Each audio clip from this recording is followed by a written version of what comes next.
est reparti pour un tour.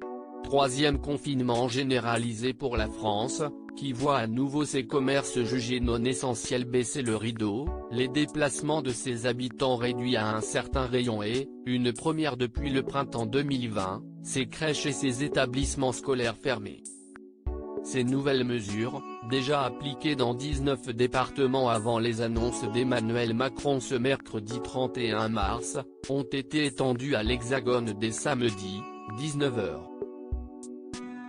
Les déplacements inter-régions sont exceptionnellement tolérés jusqu'à lundi, en raison du week-end de Pâques, permettant ainsi à ceux et celles qui le souhaitent d'aller se confiner au vert ou d'amener les enfants chez les grands-parents.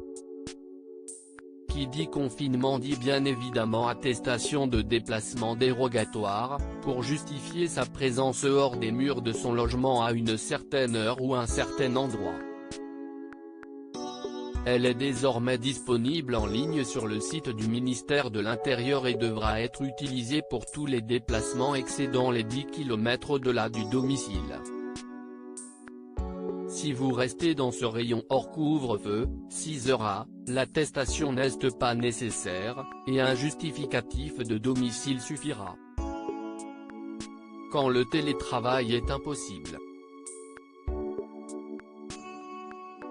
Pour les professionnels ne pouvant exercer leur profession en télétravail, un justificatif spécial peut être délivré par l'employeur pour assurer les déplacements dépassant les 10 km et pendant le couvre-feu. Les travailleurs sans employeur, auto-entrepreneurs, professions libérales, agriculteurs, peuvent eux-mêmes remplir cette attestation.